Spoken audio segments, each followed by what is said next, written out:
원효와 의상, 그들은 항상 곁에 있다. 원효봉과 의상봉이 사이좋게 마주보고 있고 원효암 뒤에는 마치 그림자처럼 의상대가 서 있다. 7세기에 이 땅에 살면서 부처님의 진리를 전파하고 떠난 신라의 두 고승 원효와 의상. 그들의 깊은 인연은 1300년이 흐른 지금까지도 우리 곁에 전설처럼 남아있는 것이다. 그 흔적들이 바로 전국에 흩어져 있는 원효암과 의상대라는 이름의 바위나 암자들이다. 그리고 그것들은 어느 곳에서나 서로 이웃해 있다.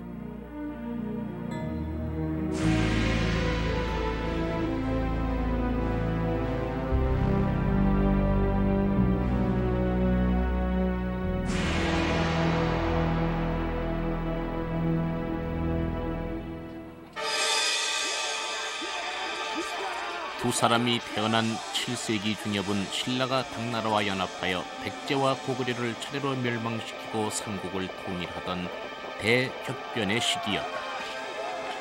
신라의 불교가 전래된 지는 130여 년이 지난 때로 원효가 화랑으로 백제와의 싸움터에 나갔다가 가장 가까운 친구의 죽음을 보고 불가에 귀의했다는 설이 전해오는 것도 당시 시대상과 무관하지 않다.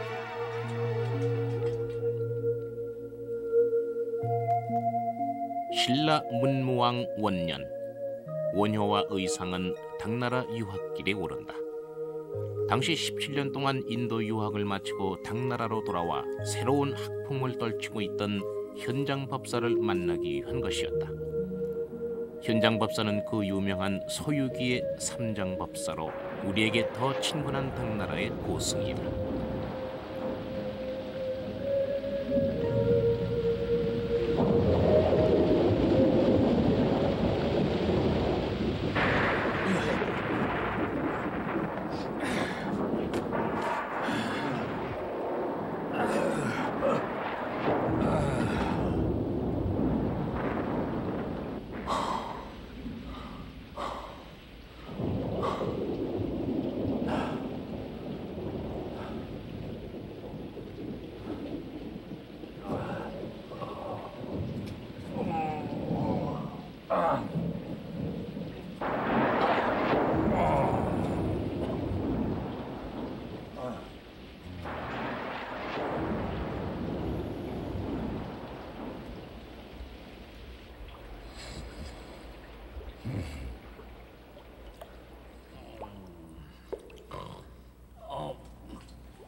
스님, 갈증이 나서 잠을 잘 수가 없군.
세상에, 그런 더러운 물인지도 모르고 마시다니.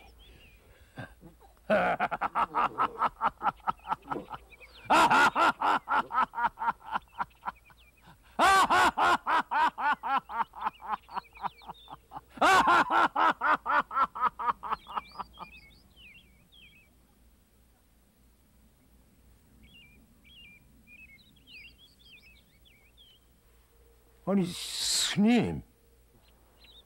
알지 못했을 땐 꿀보다 더 달던 그 물이 구토라니? 구토라니?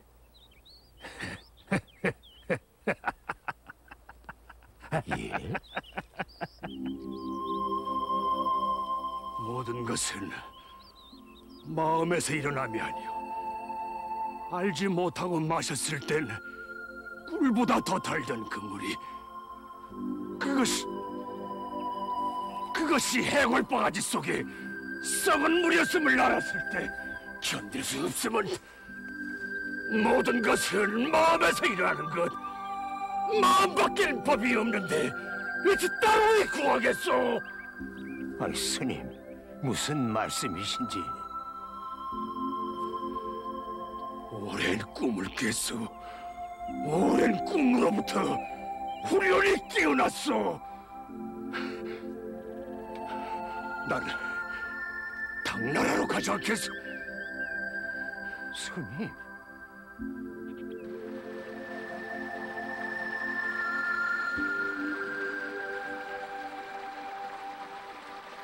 스님. 의상 스님은 처음 뜻대로 당나라로 가시오. 난 서라불로 돌아가오. 스님.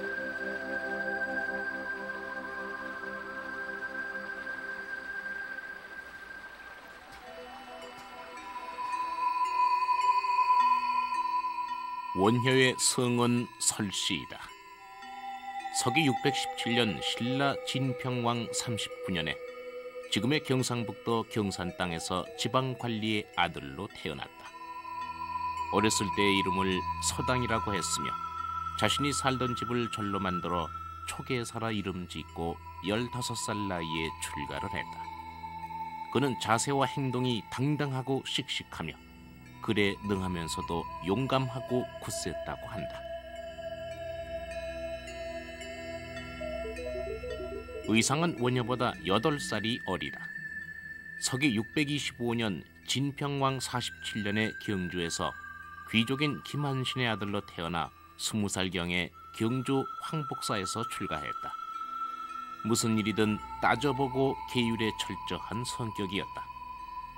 의상은 육두품 신분에 불과했던 원효와는 달리 진골 출신이다.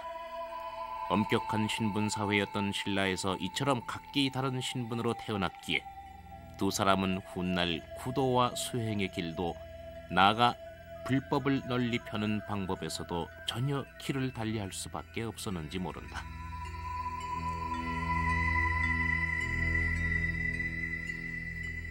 이 두 사람의 관계는 일본 교도에 있는 고찰인 고산사에 소장돼 있는 화엄연계라는 두루마리 그림에도 잘 나타나 있다.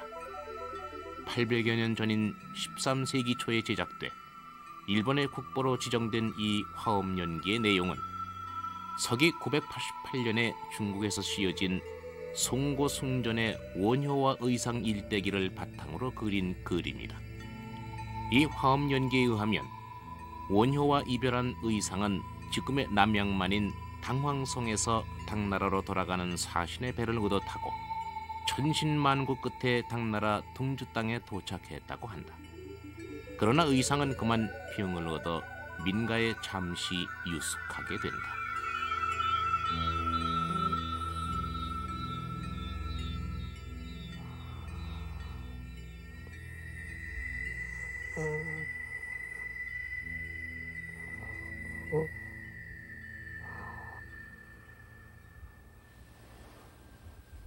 백길에 오랫동안 시달려서 심신이 무척 쇠약할 뿐 달리 큰 병은 아닌 듯합니다. 그렇다니 다행이군.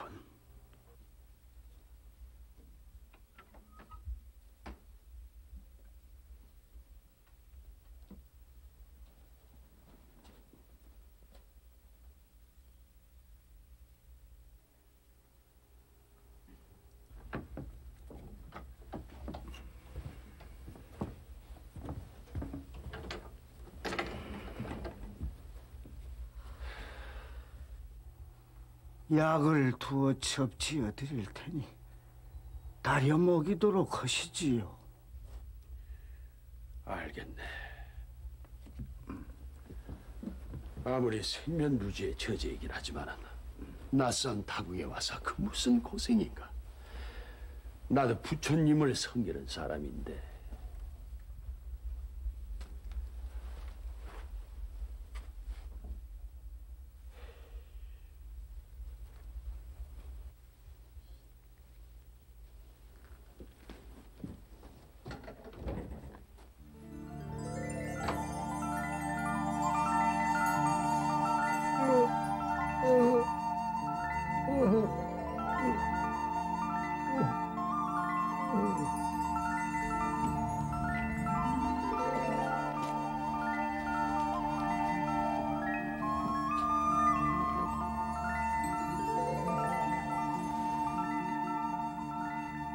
떠나시다니요.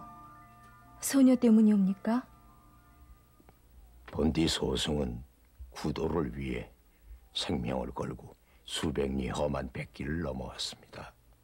하지만 아직 성치 않으신 몸으로 굳이 떠나신다 하심은 이 댁에 너무 여러 날 폐를 끼쳤습니다. 이 또한 불가에서 말하는 인연이 아니더이까. 스님, 끝내 소녀의 마음을 모른다 하십니까?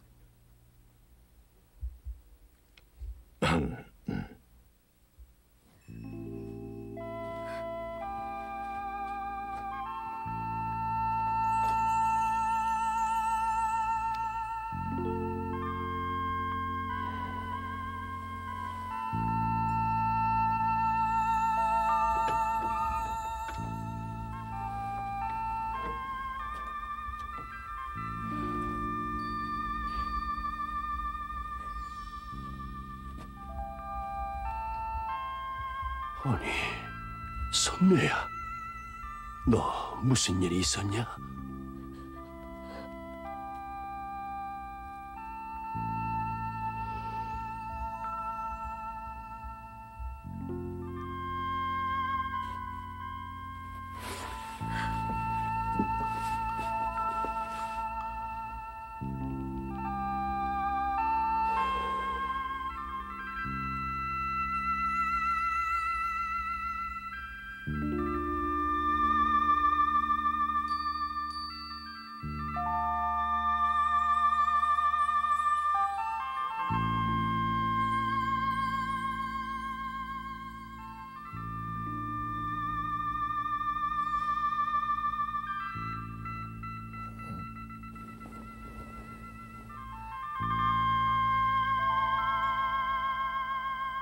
낭자, 이 무슨 행동이시오? 스님, 소녀의 그 무엇으로도 스님의 굳은 불심을 깨트릴 수 없사오니까.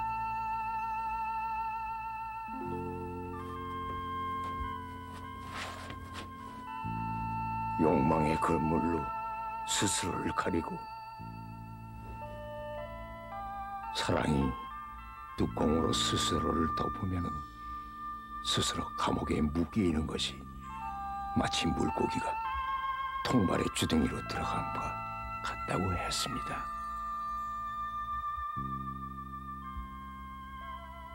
바로 나오리다. 소녀의 사랑이 이루어질 수 없는 것이라면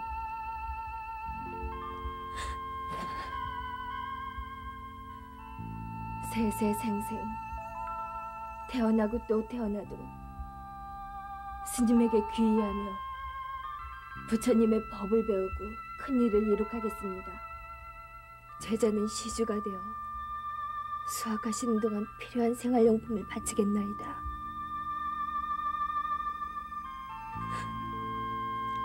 부디 거두어 주소서 스님.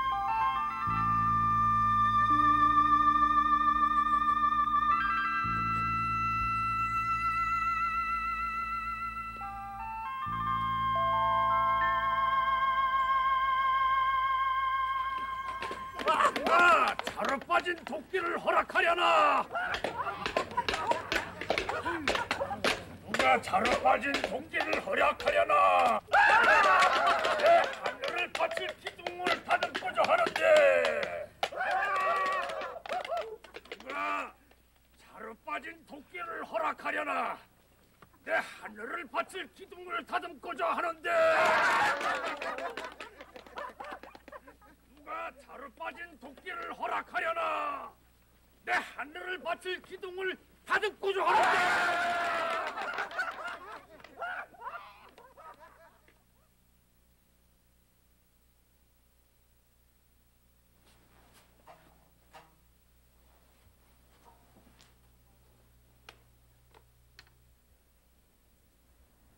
저게 무슨 소리드냐? 예? 무엇 말씀이세요? 방금 담 밖에서 나는 소리를 듣질 못했느냐? 근자에 실성한 스님 한 분이 저자를 돌며 저런 괴상한 소리를 낸다고 하여요. 스님이 미쳤다는 게냐? 미친 광이가 스님 행세를 하고 다닌다는 게냐? 그건 잘 모르옵니다.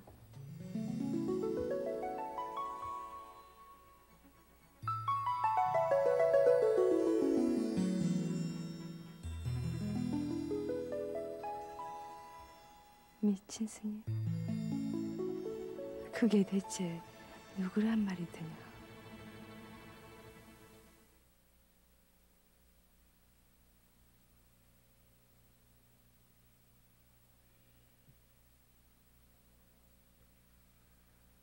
아마도 그 스님이 기부인을 얻어 훌륭한 아들을 낳고 싶은가 보. 스님이 부인을 얻다니요. 별 말씀을 다 하십니다, 마마. 나라에 큰 학자나 현인이 있으면 그보다 더한 이로움이 없질 않겠소. 미친 스님이 아들을 낳으면 현인이 된다고요? 그런 엉투당투하는 말씀이 어디 있습니까? 다른 이는 몰라도 난 그게 무슨 소린지 알 수가 있어. 여봐라, 누구 없느냐?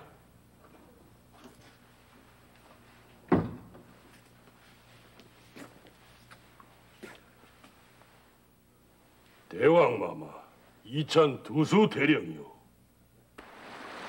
누가 자루 빠진 도끼를 허락하려나?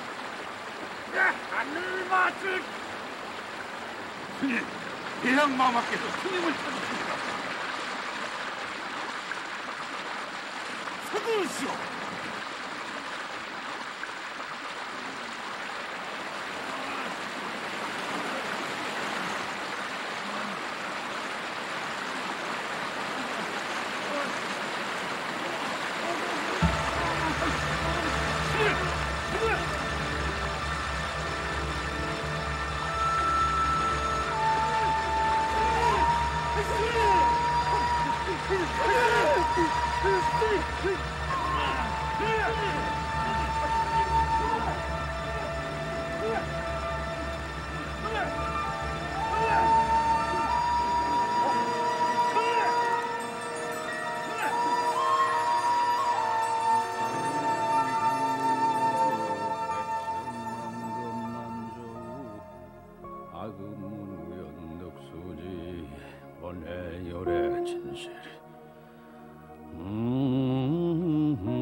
스님, 원효 스님.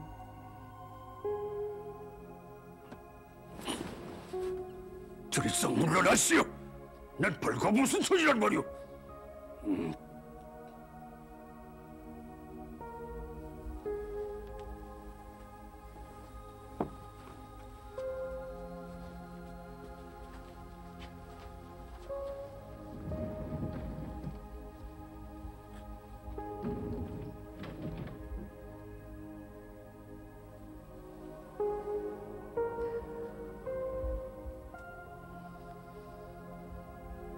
한 끼 드시기 전에 먼저 옷부터 입으시지요.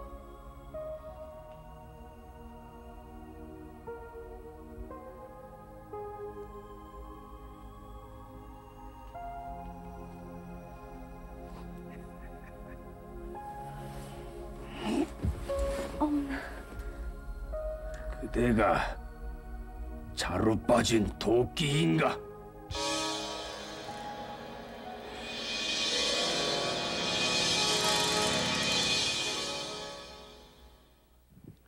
요석공주와 원효가 인연을 맺었던 요석궁터에 지금은 그 이름을 딴 요정이 들어서서 격세지감을 느끼게 하고 요석궁 앞 문천교 자리에는 작은 시냇물만이 흐르고 있습니다. 사랑을 찾아서 서라벌 거리를 헤매는 원효와 선묘의 간절한 사랑을 외면하는 의상, 당나라로 가는 길목 직산 땅에서부터 길을 달리한 원효와 의상은 그 이후 뚜렷이 다른 행로를 걷게 됩니다. 해골의 고인물을 마시고 큰 깨달음을 얻은 원효는 요석공주를 품에 안으면서 자신이 버렸던 속세로 다시 돌아오고, 의상은 당나라의 종남산 지상사를 찾아서 중국 화엄종의 제2조인 지엄삼장의 문화에서 수도 정진하게 됩니다. 이 극단적으로 상반되는 행동만큼이나 판이한 두 사람의 구도의 길을 다시 쫓아가 보겠습니다.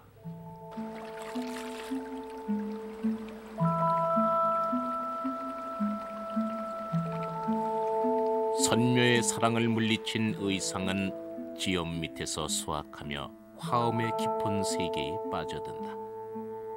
그리하여 8년 동안의 각고의 정진 끝에 화엄경 60권을 요약 해설한 대성장 10권을 편찬한다.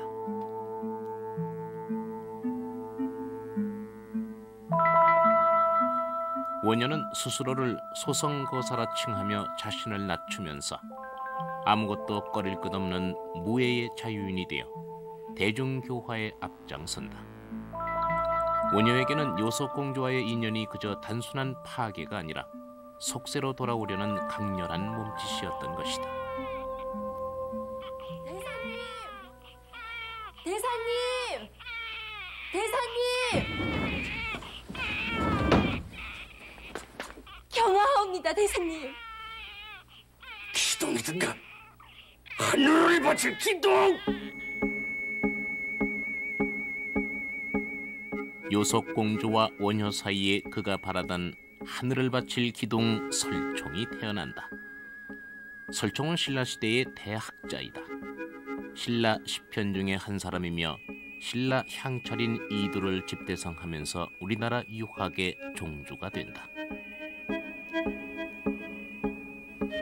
잘못이 있으면 아무쪼록 일러주시옵소서. 뜻은 매우 아름답지만 글자를 짜맞추고 생각함이 오히려 옹색하구나.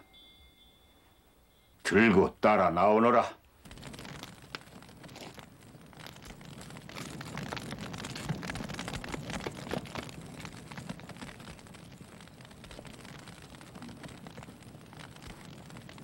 너는 그만 물러가거라.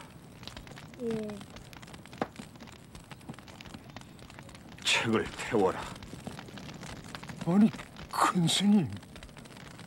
책을 모두 태워서 타지 않는 글자만 주워 거두어라.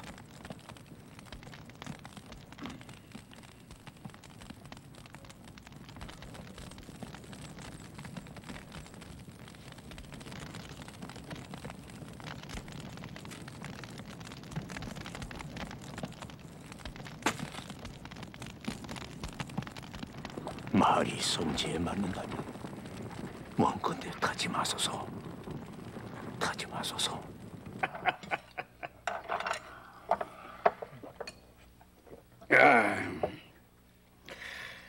갈대 구멍으로 푸른 하늘을 바라보려 들지 마라.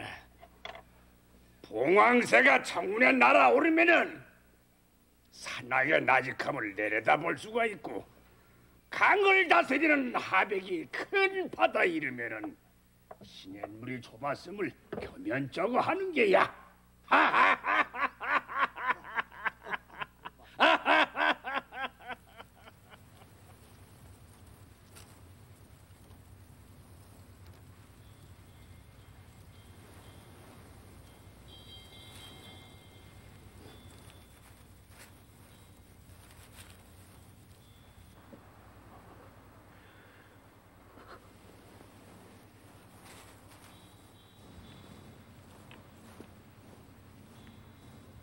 타지 않는 글자가 있더냐? 큰 스님, 모두 몇 자나 되더냐? 타지 않고 남은 글자가 모두 210자이옵니다. 참으로 훌륭하구나. 이는 부처님 몸에서 나온 사리와도 같은 것. 이제야 우리 화엄정이 큰 뿌리를 얻게 되었구나. 큰 스님, 온 솥의 고기 맛을 알면 한 점의 살점으로도 족하느니라. 무슨 말인지 알겠느냐? 예, 큰 스님.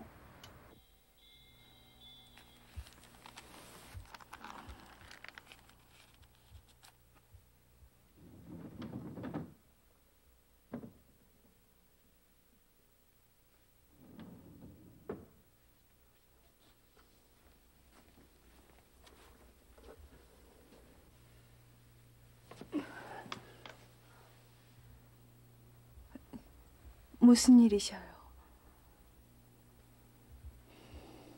스님. 날 비끄러미려 들지 마시오.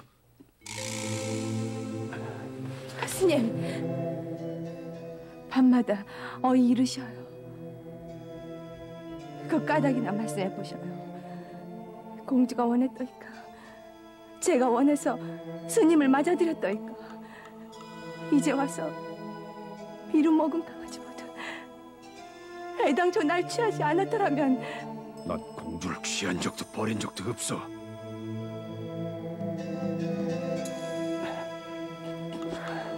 됐어.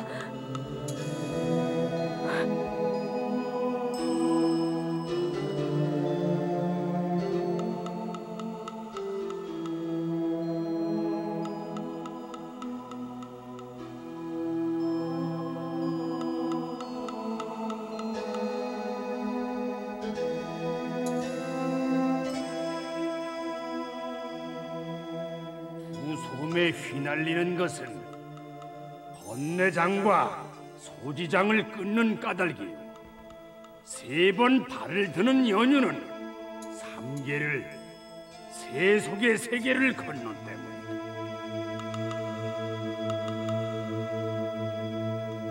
의상은 대승장 10권을 불에 태워 타지 않는 글자 210자로 그 유명한 화엄일성법계도를 완성한다. 210자로 된 이 시가 바로 지금도 불도들 사이에 즐겨 암송되는 법성계이다. 의상 스님께서 지엄문화에서 약 8년간 수학하시면서 얻으신 최대의 결정체는 바로 일성법계도의 저술이라고 하겠습니다. 당시 중국에서 새로운 화엄 학풍을 일으킨 지엄 스님 밑에서 서성이신 지엄보다 더 우수한 평가를 받았던 것도 바로 이 일성법계도 때문이라고 볼 수 있겠습니다. 일성법계도는 대방강불 화엄경, 줄여서 화엄경이라고 불리는 방대한 경전인 60화엄의 핵심을 아주 짧은 글 210자로 엮어놓은 것입니다. 의상스님께서는 이 법성계에서 나를 포함한 일체 모든 존재가 바로 부처님께서 출현하신 모습임을 잘 보여주고 있습니다. 바꿔 말해서 우리 중생들이 지금 여기서 바로 부처의 삶을 살 수 있도록 잘 보여주고 있다는 것입니다. 우리에게 본래 내재해 있는 밝고 맑고 청정하며 무한한 가능성인 본래 성품을 일상생활 속에서 잘 발휘하면서 살 수 있도록 해주신 가르침인 것입니다.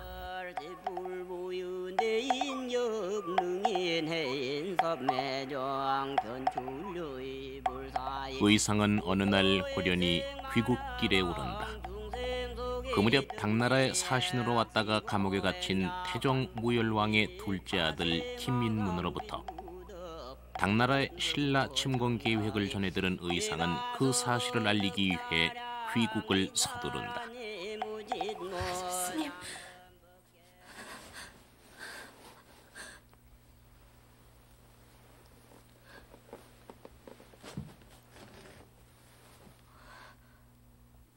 사의를 표하고자 왔을 따름이요. 그동안 일용품을 시주해 주신 것에 감사하는 마음을. 그러시더라도 단 하루도 머무르실 수 없으시다니요. 10년을 하루같이 기다렸사온데 10년을 하루같이요. 부디 편안히 지내시오. 스님.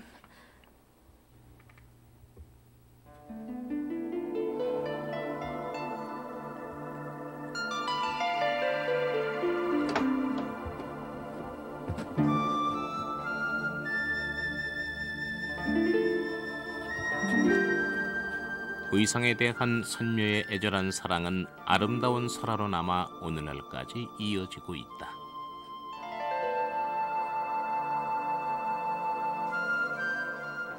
선묘는 언젠가 의상이 학업을 마치고 신라로 돌아갈 때를 대비하여 의상의 법복과 모든 집기를 장만하여 상자에 넣어두고 있었다. 그리하여 부랴부랴 상자를 안고 바닷가로 따라 나갔으나 그때 이미 의상이 탄 배는 멀리 바다 가운데 있었다. 비나이다. 비나이다. 내 본래 진실한 마음으로 법사에 공양코자 하였사오니 내 마음이 진실로 참되다면 이 상자가 저 배 안으로 들어가게 하여지이다. 선묘는 또한 의상이 탄 배가 무사히 바다를 건널 수 있게 지키는 용이 되기를 기원하고 바다에 몸을 던진다. 선묘의 기원대로 그녀는 용이 되어 의상의 뱃길을 지켰으며 의상을 따라 신라에까지 오게 된다. 그럼 이 자리에서 한판 놀아볼까?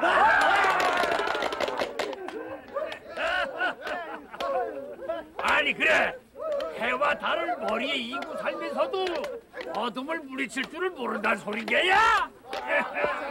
채! 그런 거야 도령 높으신 거사님이나 하시지. 우리 같은 무지랭이가 어찌 합니까요? 스스로 자기가 어리석은 것을 아는 자는 진실로 어리석은 게 아닌 게야. 그저 남 마음이 탐만 외워. 나무 아미 타불? 나무 아미 타불이 뭐요? 거사님, 이 나무 아미 타불만 부르면 극락왕생 하는 거요?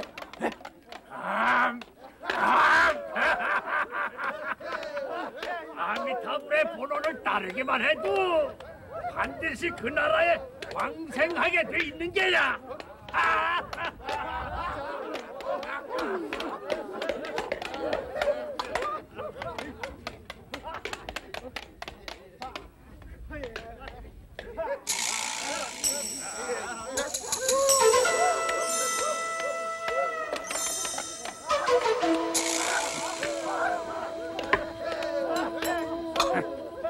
거리낌이 없어. 거리낌. 스님, 이 어인 행세시오. 스님께서 낭연 대오 회담이 이런 것이오.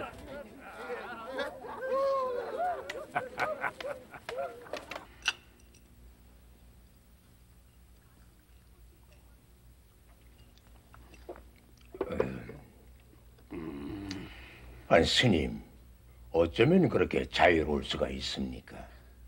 계율에 얽매이지 않기에 자유로울 수가 있고 거칠 것 또한 없는 것이요. 화강동진이군요. 그렇지요.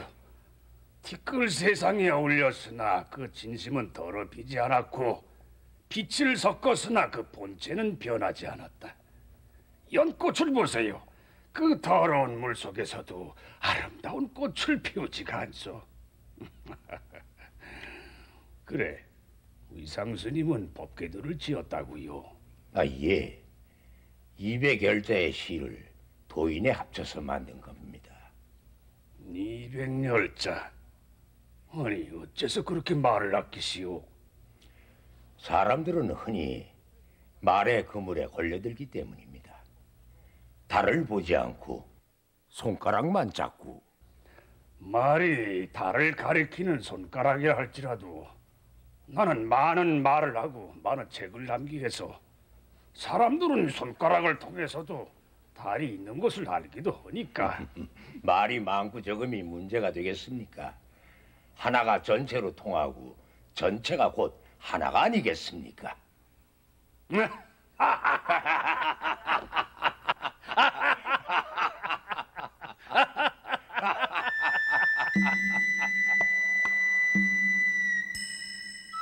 의상은 그 후 문무왕의 뜻을 받들어 대화음의 가르침을 펼칠 절을 짓기 위해 전국을 돌아다닌다. 마침내 태백산중에서 매우 적합한 곳을 발견하지만 그곳에는 이미 사이비 토착 불교 세력들이 자리를 잡고 있었다. 그런데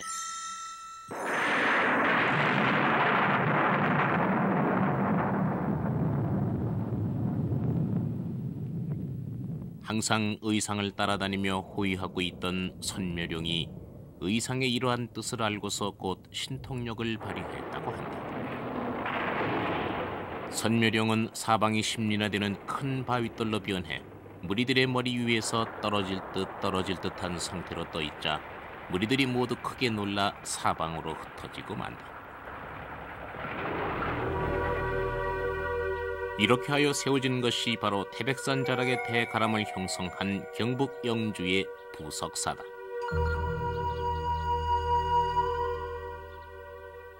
의상은 부석사의 화엄정 도량을 마련하면서 이 땅에 화엄정의 뿌리를 내리기 시작했고 선묘령은 화엄종의 수호신이 된다.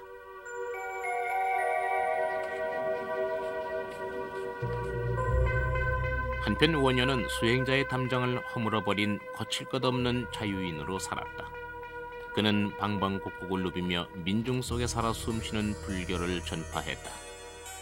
원효는 신라불교의 귀족화 형식화에 경종을 울렸다. 당시에 타락한 승려들을 향해서 사자의 몸속의 벌레, 보살백정, 숙맥이라고 질타하면서 대중의 구원을 위해 상식의 신앙을 온 세상에 펼쳐나갔다.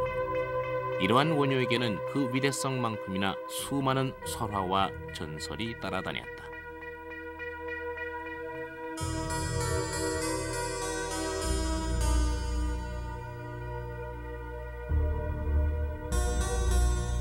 광주 원효사의 계산조당에는 그리 오래되진 않았지만 원효의 이러한 신통력에 대한 벽화가 여러 편 그려져 있다. 당나라 성선사에 불이 난 것을 멀리 신라 땅에서 알고 입으로 물을 뿜어 불을 껐다든가, 원효가 소반을 던져 무너지기 직전에 있던 당나라 제안사에 모여있던 1000명의 승려들을 밖으로 불러내어 구했다는 척반구중 설화가 그것들이다.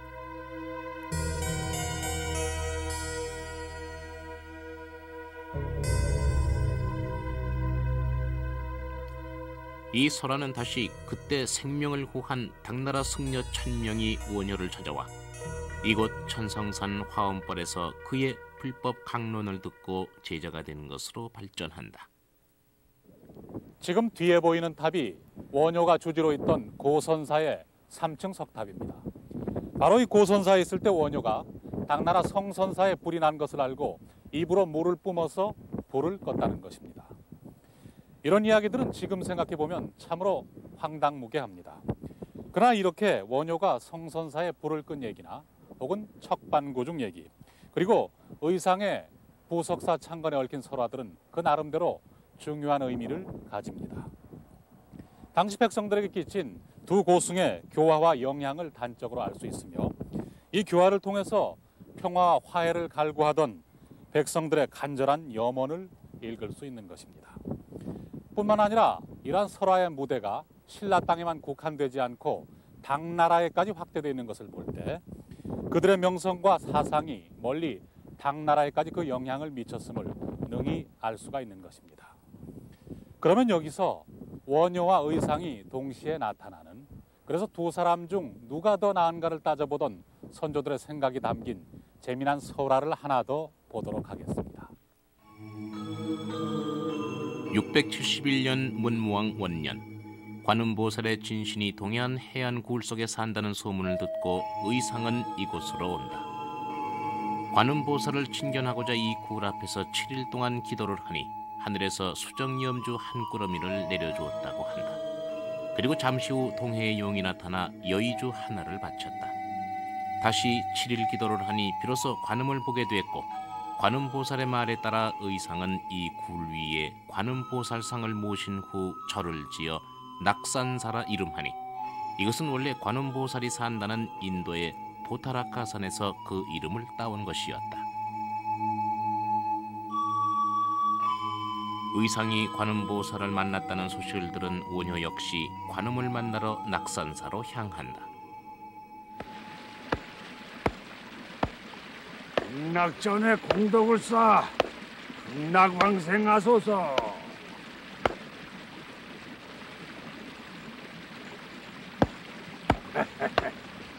물 한 모금만 보시하시구려.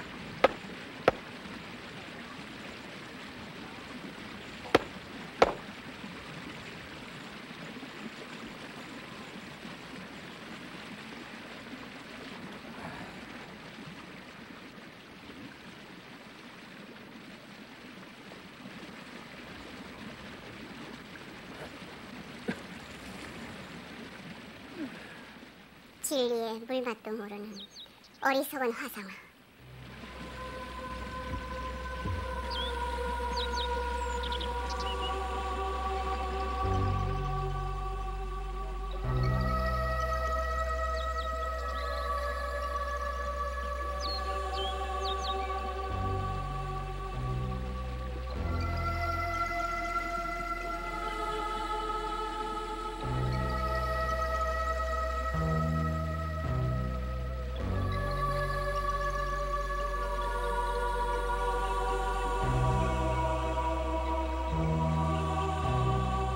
진리의 물맛이라니.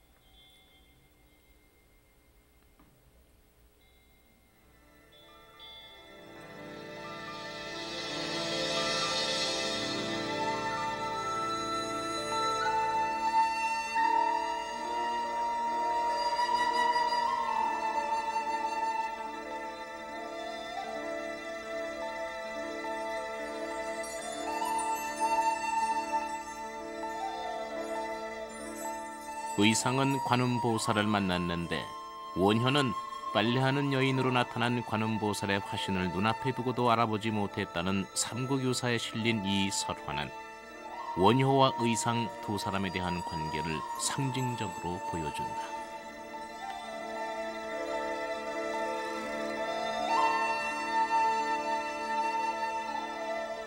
낙산사에 전해지고 있던 관음 보살과 관련된 설화는 참 재미있어서 고려시대에 여러 군데 기록이 좀 전해졌던 것 같습니다. 삼국유사 기록만을 의지하면 마치 의상이 도가 더 높고 원효가 도가 약해서 관음보살을 못 본 듯이 기록되어 있습니다만은, 또 다른 기록, 예컨대 그 서하 임춘의 서하집에 보면 두 사람이 한꺼번에 관음을 친견했다거나, 혹은 또 어떤 기록에는 의상 자신도 관음은 직접 보지 못했다고 하는 기록이 있는가 하면, 조선시대 초기에 된 동국여지성남에는 오히려 원효가 관음의 화신인 그 여인과 더불어 농담을 나눴다고 이해하고 있는 그런 자료들이 여기저기 흩어져 있습니다만, 어떻든 이 자료, 이 설화는 원효와 의상이 낙산사와 관련해서 함께 등장한다고 한 점에서 주목되고, 다만 삼국유사 설화를 우리가 중심으로 할 때 이것은 낙산사가 의상스님에 의해서 창건되고 의상스님이 주역을 담당하고 있다라고 하는 점에서 원효는 자연스럽게 조역을 담당하면서 오히려 의상을 높여주는 그런 모습을 보여주고 있다고 하는 점에서도 상당히 흥미로운 설화라고 생각되집니다. 원효는 240여 권이라는 만을책을 남긴 대저술가다. 그는 저술을 통해서 현장을 비롯한 여러 학자들의 이론을 술잔으로 바닷물을 잔질하고 대롱으로 하늘을 엿보는 것 같다고 했으며, 소멸을 깁기 위해 옷깃을 자르며 가지를 잘라서 뿌리를 감는 격이라고 신랄하게 비판했다. 원효의 조술은 중국, 일본 그리고 인도에까지 유포됐으며 당나라의 콧대 높은 고승들조차 원효가 사는 신라를 향해 3번 절했다고 한다. 그는 또한 이러한 조술을 통해서 백가의 다른 쟁론을 화해시키는 화쟁의 논리를 정립했다. 이 원효의 화쟁 사상은 단지 불교의 교리만에 머물지 않는다. 이 화쟁 사상에는 종파와 학파를 초월하고 시대와 민족의 벽을 뛰어넘는 보편성이 있다.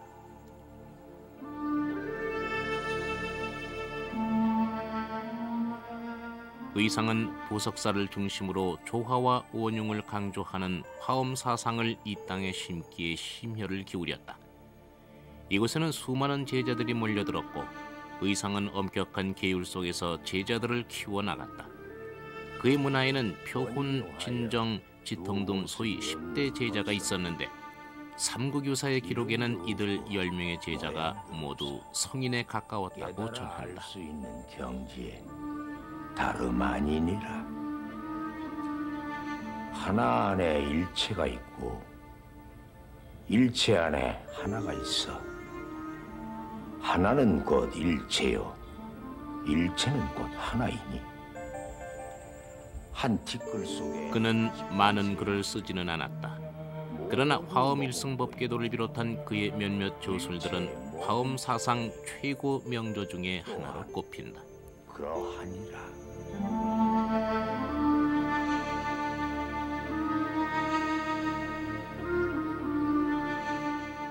의상과 그 제자들은 신라 왕실의 적극적인 후원 아래 국가 소회의 상징적인 의미를 지니는 오악을 중심으로 화엄 10차를 창건한다. 지리산 화엄사, 금정산 범어사, 가야산 해인사, 계룡산 갑사 등 이 화엄 10차를 중심으로 의상의 후계자들은 교단을 조직하고 확대하면서 화엄학을 본격적으로 펼쳐나갔다.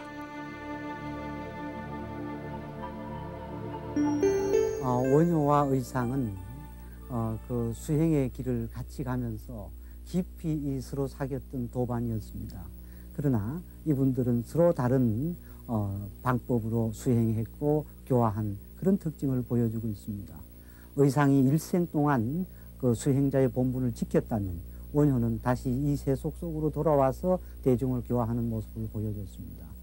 원효는 100여 부 저술을 남기면서 불교학 전반에 걸쳐서 관심을 가졌음에 비해 의상은 화엄학에 몰두하면서 짧은 개송을 남기는 그런 특징을 보여줍니다. 마치 비유하자면 의상은 시인이라면 원효는 대하소설을 썼던 그런 많은 저술을 남긴 분이라고 말할 수 있습니다. 그러나 이 두 분들이 생각했던 원효의 그 화쟁의 평화의 이론과 그리고 의상 스님이 제창했던 화엄의 그 조화는 결국 인생이 갈등과 마찰 없이 행복하게 살아가는 그 이론을 제창했다고 하는 점에서 만나는 것이고, 그리고 이 두 분이 한국 불교사에 끼친 큰 영향력이 우리는 주목하는 것이고, 또 하나는 이분들이 일본과 중국에 갇힌 그 불교사에 끼친 영향력 또한 크다라고 하는 점에서 우리는 매우 이 두 분을 존경해 마지 않는 것입니다. 원효의 최대 걸작은 금강산매경론이다. 송고승전에는 신라의 금강경이 전래된 유래를 이렇게 전하고 있다. 한 번은 국왕이 100명의 고승을 청하여 인왕경 대회를 열었는데 사람들이 원효를 천거했으나 그의 파괴를 비난하는 많은 승려들의 반대로 그는 그 100명 가운데 들지 못했다.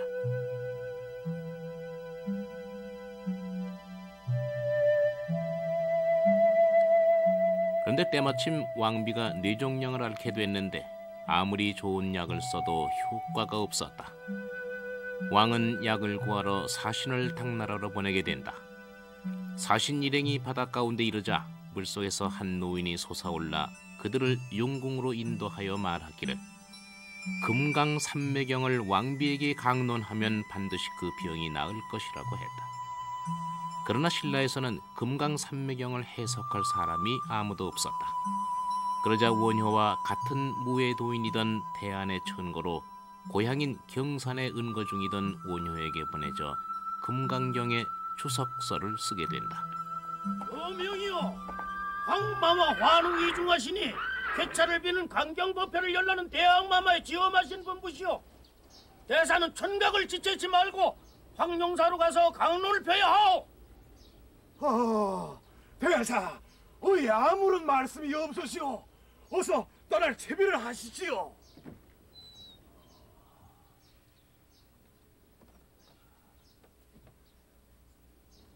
대사, 강론이라니 무슨 경을? 금강산매경이라 하셨소. 금강산매경은 시각과 본각, 이각을 원통해서 보살행을 보여주는 것이니 소를 준비토록 하오. 소라니, 무슨 소를 말씀하십니까? 소, 음매하는 소도 모르고 소의 두 뿔 사이에 책상을 놓고 피련을 마련토록 하시오.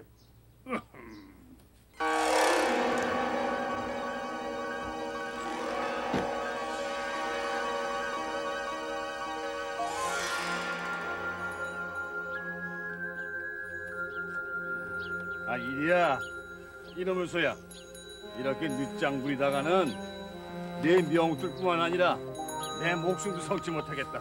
이리야, 어서 가자. 이리야. 그리 서두를 것 없네. 아무리 빨리 가야 이 글이 끝나지 않고서는 강론을 모르구나. 아이고, 대사님도 참 편한 수레를 놔두시고 어째서 소퉁에서 글을 쓰십니까? 이리야, 가자. 이리야, 이리야.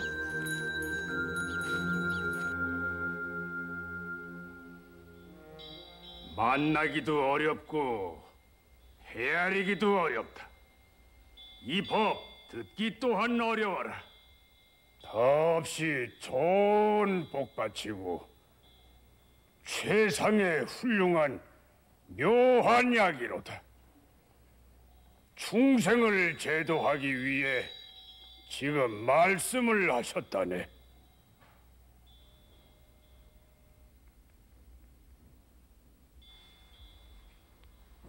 감노란 불사의 약이니 능히 이 경우로서 생사를 벗어나게 함에 비유한 것이다.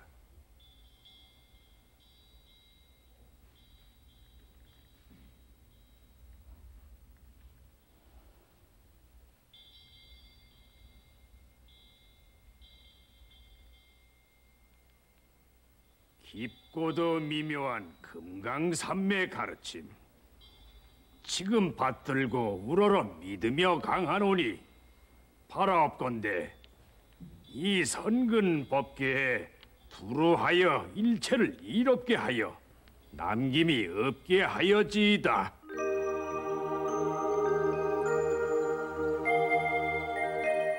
지난날 나라에서 100개의 석가리를 구할 때는 그 속에 끼일 수가 없더니 오늘 아침 단 한 개의 대들보를 가로지르려 하니 나 혼자 그 일을 하는구나.